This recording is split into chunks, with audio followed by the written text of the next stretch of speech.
Hello! Alam nyo, may mga salita tayong palaging ginagamit pero minsan napapaisip ba tayo kung ano ba talagang ibig sabihin ng mga to? Ngayon, isa yan sa sasagutin natin. Isang malaki at mahalagang tanong. Ano nga ba talaga ang pananampalataya? So, paano natin to uumpisahan? Well, imbes na magbigay lang ako ng isang textbook definition, tingnan natin to sa pamamagitan ng mga totoong kwento. Mga kwento ng mga totoong tao na nagpakita ng pananampalataya sa paraang, wow, hinding-hindi mo malilimutan. Tara! Okay, ang una nating kwento ay tungkol sa isang desperadong paghipo. Ito yung kwento ng isang babae na, alam mo yun, parang nasa dulo na ng lahat, halos sumuko na dahil sa tagal ng kanyang paghihirap. Isipin niyo to 12 taon, 12 years, siyang may sakit. Nasubukan na niya lahat ng doktor, naibenta na niya lahat ng ari-arian niya para lang gumaling, pero walang nangyari. Nasa punto na siya na parang, ano pa bang gagawin ko? Wala ng pag-asa. Pero sa gitna ng lahat ng yon, may narinig siya. Narinig niya na darating si Jesus. At sa isip niya, may isang maliit na boses, isang kislap ng pag-asa na nagsabi, kung mahawakan ko lang kahit yung dulo lang ng damit niya, gagaling ako, sigurado yan. At ang galing dito kasi hindi lang niya to inisip, 'di ba? Kumilos siya. Hindi siya nagstay sa isang tabi.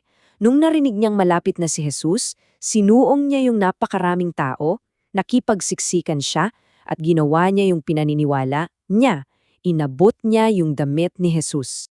At, boom! Sa mismong sandali na nahawakan niya yung tela, naramdaman niya agad. Agad-agad! Sa isang iglap, yung sakit na 12 taon niyang tiniis, biglang nawala. At alam niyo, yung mas kahanga-hanga, naramdaman yon ni Jesus.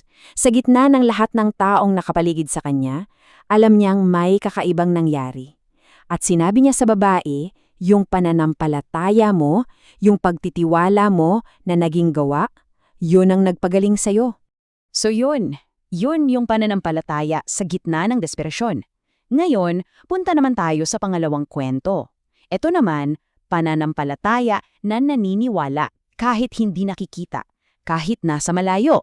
Ito yung kwento ng isang makapangyarihang sundalong Romano, isang senturyon. So itong sentoryo na to, may mabigat siyang problema.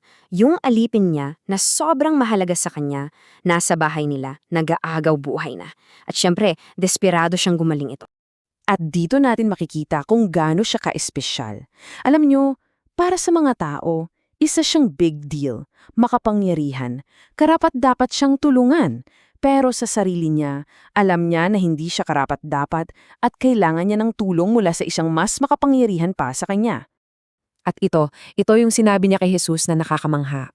Sabi niya, hindi na daw kailangang pumunta ni Jesus sa bahay niya dahil naniniwala siyang isang salita lang mula kay Jesus kahit nasaan pa siya, gagaling na ang alipin niya. Isang salita lang, sapat na. Ang simple lang ng logic niya, di ba? Bilang isang commander, kapag inutusan niya yung mga sundalo niya, pumunta ka doon. Pupunta sila, walang tanong-tanong. Ganun din daw ang tingin niya sa kapangyarihan ni Jesus. Kapag sinabi ni Jesus sa sakit na umalis ka, aalis ito. Ganun ka simple, ganun ka powerful. At ang resulta? Grabe! Mismong si Jesus humanga sa klase ng tiwala na pinakita ng sundalo. At sa oras ding yon, doon mismo, kahit nasa malayo, gumaling ang kanyang alipin. So, nakita na natin yung pananampalatayang kumikilos at naniniwala mula sa malayo. Para sa huding kwento, tingnan natin ang pananampalatayang lumalaban sa takot, sa hiya at sa pag-iisa. Ito yung kwento ng isang ketungin, isang taong itinakwil ng buong lipunan.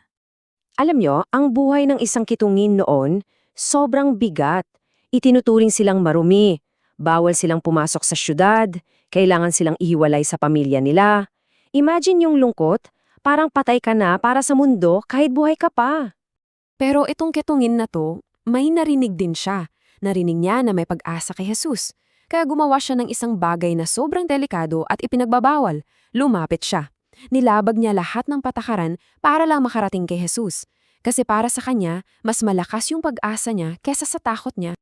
At nung nasa harap na siya ni Jesus, tingnan niyo yung sinabi niya, puno ng respeto. Panginoon, kung gusto mo, hindi siya nagtanong kung kaya ni Jesus, alam niyang kaya siyang pagalingin. Ang tanong lang sa isip niya ay kung gugustuhin ba siyang tulunan. Ganoon kalaki ang tiwala niya. At ang sagot ni Jesus, ito yung nakakaiyak.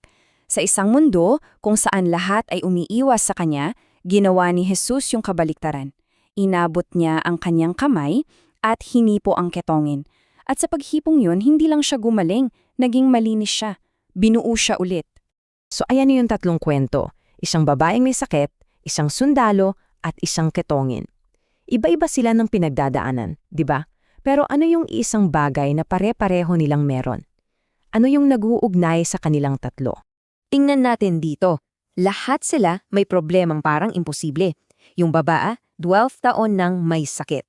Yung centurion, mamamatay na yung alipin niya. Yung ketongin, itinakwel na ng lahat. Pero sa bawat problema, may katapat na aksyon. Kumilos sila dahil sa tiwala nila. So, balik tayo sa tanong natin kanina. Ano nga ba ang pananampalataya? Based sa mga kwento, ito siya. Ito yung pagtitiwala sa isang bagay na hindi mo pa nakikita, pero sobrang lakas ng tiwalang yon na napapakilos ka. Hindi lang siya feeling, hindi lang siya iniisip, ito yung tiwala na nagiging gawa. Ang babae, humipo. Ang sundalo, nagtiwala sa salita. Ang ketongin, lumapit. Lahat sila, kumilos. At pinakita nila na ang pananampalataya, kahit parang buto lang ng mustasa sa liit, may kapangyarihang magpabago ng lahat. Kaya ang iwan kong tanong sa inyo ay ito.